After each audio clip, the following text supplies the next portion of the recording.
signs someone is fragile, that they have severe insecurities? Is it possible to observe these qualities? And how come we miss the red flags so often? Welcome to this episode of Breaking Free from Narcissistic Abuse. I'm your host, Dr. Carrie Kerr-McAvoy. I'm a clinical mental health specialist with over 20 years of counseling experience, and I'm also a survivor of narcissistic abuse. Today we're going to talk about ego strengths. What does actually a healthy person's ego look like versus a narcissist's?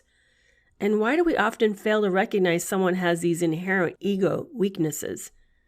Thank you so much for being a listener. Please leave a review. It goes a long way in helping our podcast. And also subscribe so that you don't miss future episodes. We are listener supported. Consider giving a small donation. All contributions are greatly appreciated.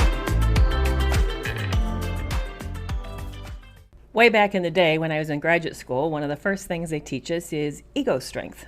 Freud identified that we had three parts to ourselves. Now, I'm not saying I completely agree with Freud, but he did do several really great things that are advancements to the field. So what he identified was that we have three parts to our self. There's the part of the self that is driven by instinct, driven by impulses, our wishes, our desires, our feelings. And it's very me-oriented. It wants what it wants right now. It doesn't wait.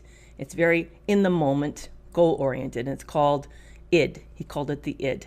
Then the other part that begins to quickly develop is called the superego. Superego is when we incorporate our parents, or the social society's morals, when we begin to take in the rules and that govern life. And we do it for very selfish reasons. We do it so we don't get in trouble. We don't want to suffer the consequences or be punished, so we learn pretty quickly to incorporate that overseer inside of ourselves, and it's called the superego. And then the final part is the ego, and this kind of develops slowly over time, and this is the part of you that sits in the center. That's the healthiest part. It's what monitors. It is the forward-facing self that the world sees. It's managing your impulses and your feelings and your desires. It's also very aware of shame and regret, remorse, guilt, the tension, the pressure you're feeling in order to be good, perfect, do the right thing, show up, those types of things. It sits and governs those two sides. Now, none of us govern them perfectly. Some of us err in the direction that we're a little more impulsive. We're a little more feeling-oriented, a little more dysregulated when it comes to what we want. And others of us are more perfectionistic. We're a little more anxious. We're a little more aware of right and wrong, and we feel very uncomfortable when we kind of color outside the lines. We're erring in the direction of the superego. In order to be healthy is to sit well between those two places, and there's a list of 12 ego functions that sort of govern, that say whether or not you and I are doing well. I just posted a video today outlining what all 12 of those. So here's the interesting thing when it comes to narcissistic abuse. One of the things I started feeling really silly around, I'm going to confess, was as I was reviewing this, and remember I learned this back in my 20s when I was in graduate school, and then I counseled for 20 years seeing people, and I assessed people on these indices, I guess is how you say it. How come when I met the narcissist, I didn't evaluate him against those criteria? One of the things that people often ask me when they meet me, in fact, I think it stresses people to be around, quote unquote, a psychologist, because they're afraid I'm analyzing you. Well, when you are off the job, say that you're a nurse or a teacher, you're a mechanic, or you're a carpenter, or whatever that you're doing, is do you do your work when you're home? How many plumbers want to go home and fix the plumbing in their house? They don't want to. So I do the same. When I get off work, when I'm not when I'm not here and thinking about those issues, I don't tend to think about these things. But here's the other problem. I'm also a person. This is true for all of us. When we meet someone, our own drives and our needs and all of these things that make us us, how lonely we are, how fulfilling life is feeling, how content we are, how satisfied we are, those things also then govern decision-making. It governs my decision-making, making me more prone to overlook things when I'm in a needier position. When I meet my ex, I had just lost my husband of 31 years. I was grieving lonely. And one of the things people don't tell you when you lose a partner like that, when you become widowed, is that you don't just lose that person. And I know this is true for divorce too, so I'm not saying it's not true for divorce, but it's different but the same. Does that make sense? And I'm sure many of you feel the same too, that you lose your social support system. You lose the place that you had in society. You were like kicked out. It's like suddenly the club's doors are closed and it says, you're not allowed. I mean, the sign goes up and you're not allowed. And that's how it felt to me. I was not married. I'm in a very family-oriented community. All my friends were married. I stopped working in order to take care of my husband, so now I don't have a job. My last kid just left home, so I'm not actively taking care of kids either. So I was sort of like betwixt and between and with nothing. So my needs my neediness meant that when I met this person, I didn't think, does he resist impulses well? How good's his judgment? Is he very emotionally controlled? Does he have a good sense of fantasy inside him versus reality? Does he know the difference between those two? Is he able to see people as they really are? How well did he describe his exes? Not very well. I already could tell that.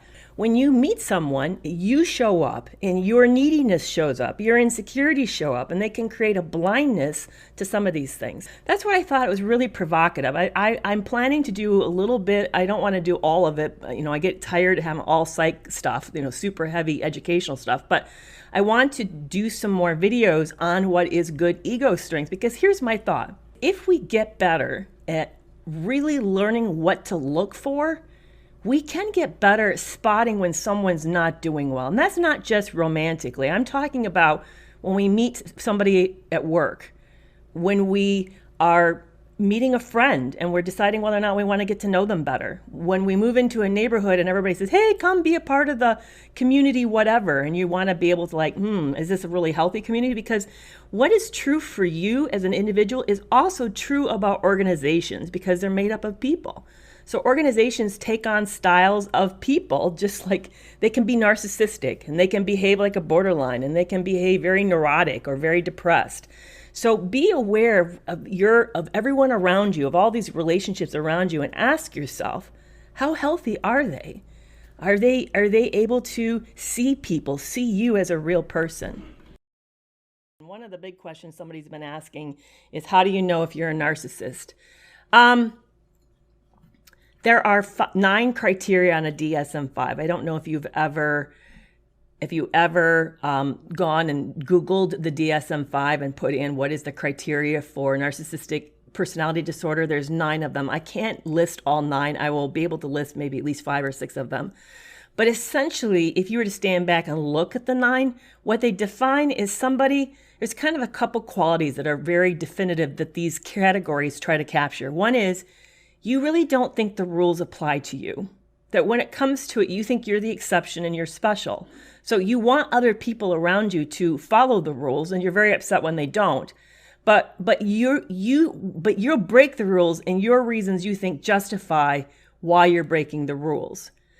Another piece of this is you see other people as not really people, but what they can do for you or how they can hurt you.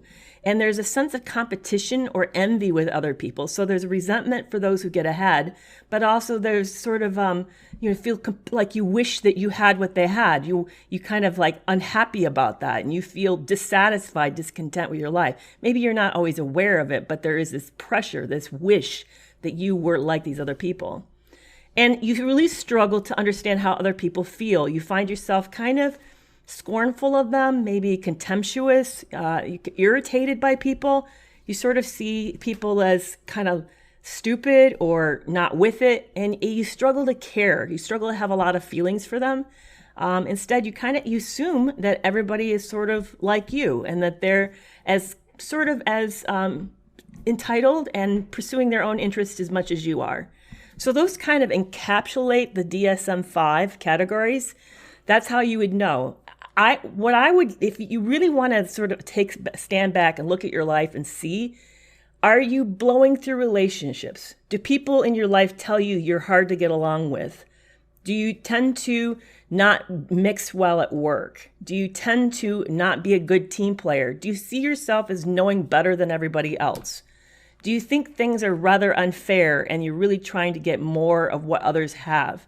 And you feel like you're constantly at a disadvantage, so you take advantage of rules and breaking things, and even you're willing to be deceptive in order to get ahead. Those are the things that I would look for to see whether or not you're more narcissistic.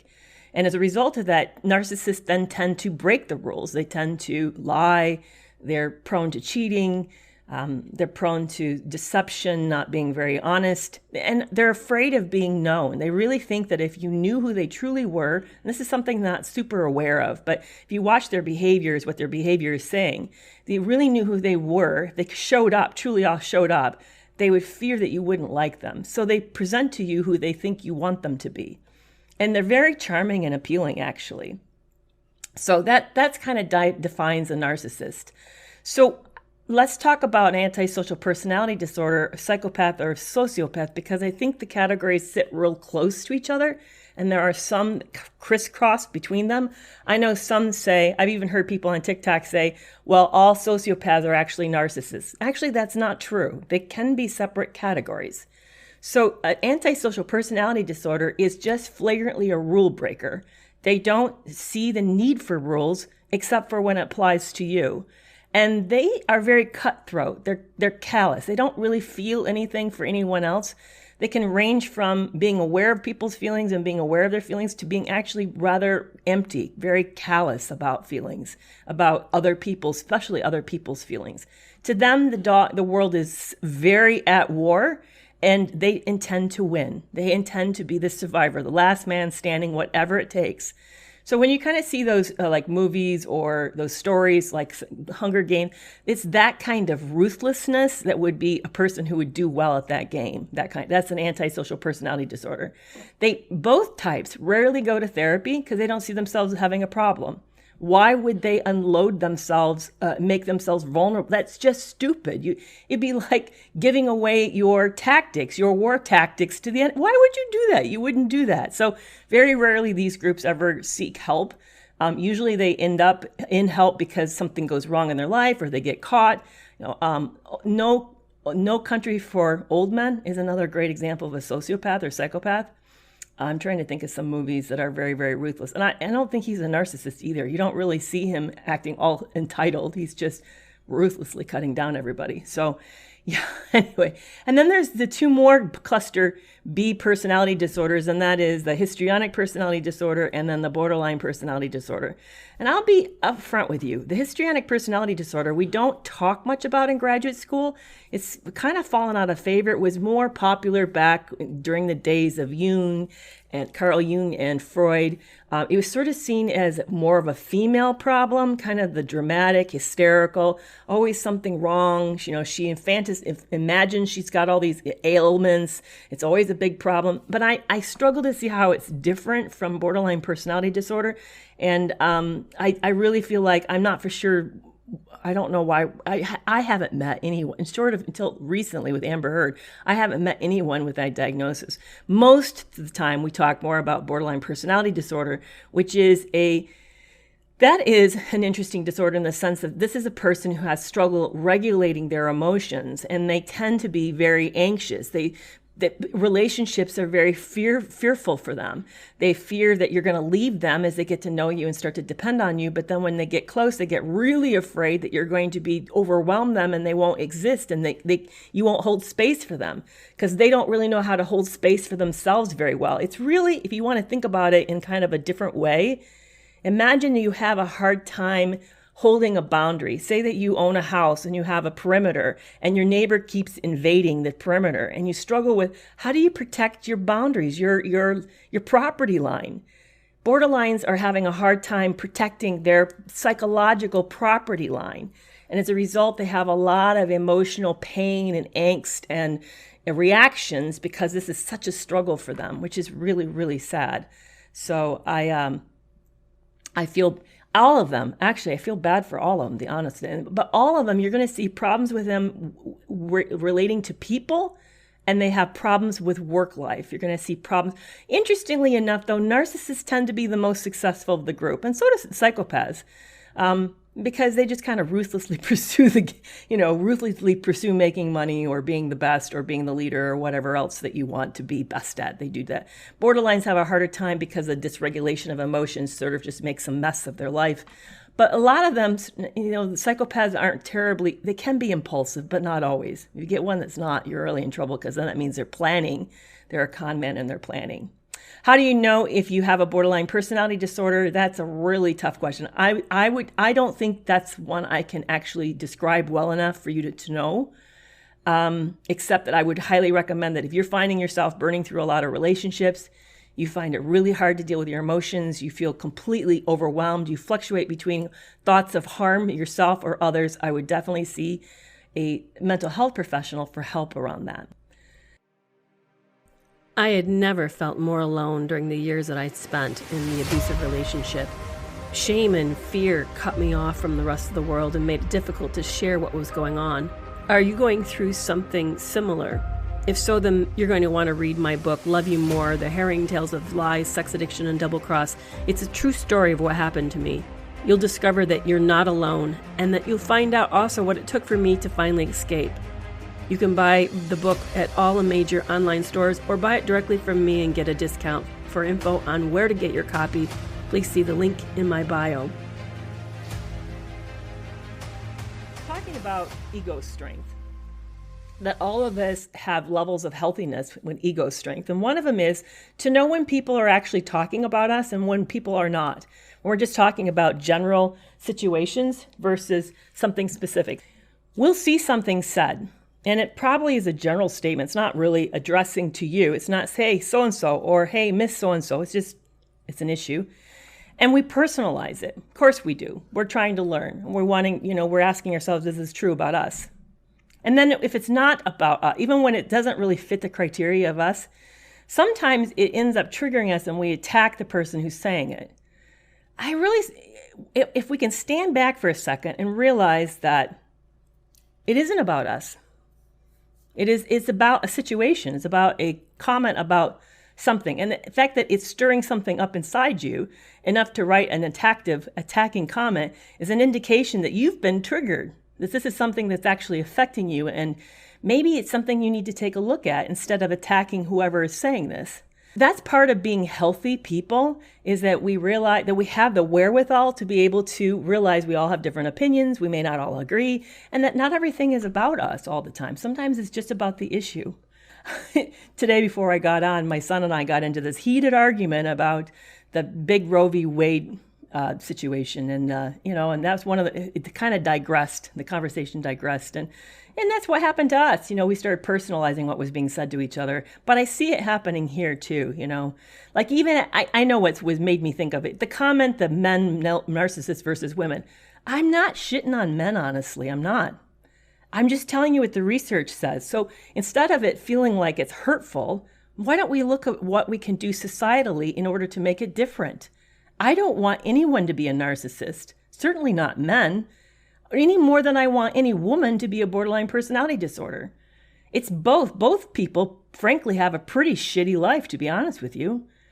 Narcissists may look like they're living well. They're not. They're miserable people. They're bored, miserable, empty people who is moving from one shiny object to the next shiny object, to the next shiny object. I would like all of us that's my platform, is to get all of us healthy. Not to dump on and identify one group as bad. No one's bad.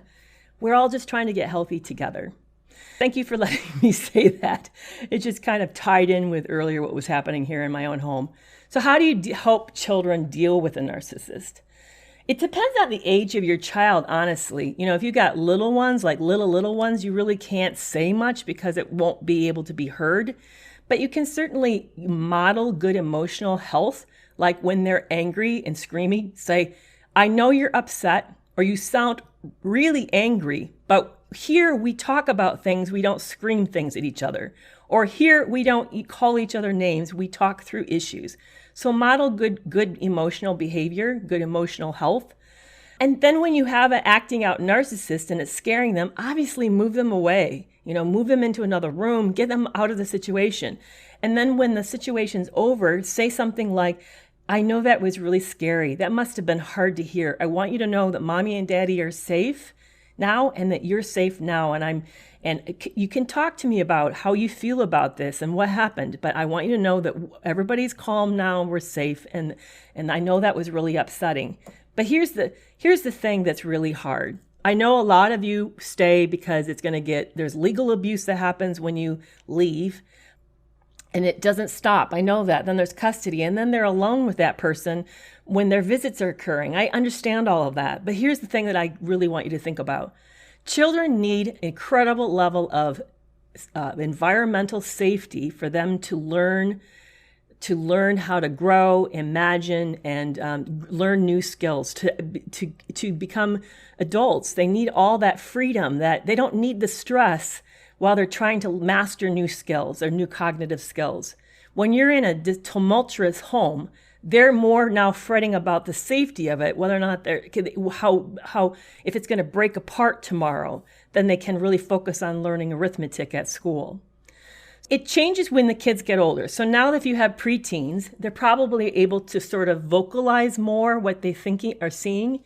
I would really urge you not to take sides. Don't use that opportunity to dump on the other parent. Don't suggest their sides, because if there are, unfortunately, it'll do one of two things. One of two things will happen that will really backfire on you. One, they'll become protective of the fragile adult, meaning they'll protect the narcissist or the borderline, because they see that person is more emotionally needy and they don't want to lose the relationship with either one of you. So they'll, in their head, they'll unconsciously opt towards a more vulnerable parent.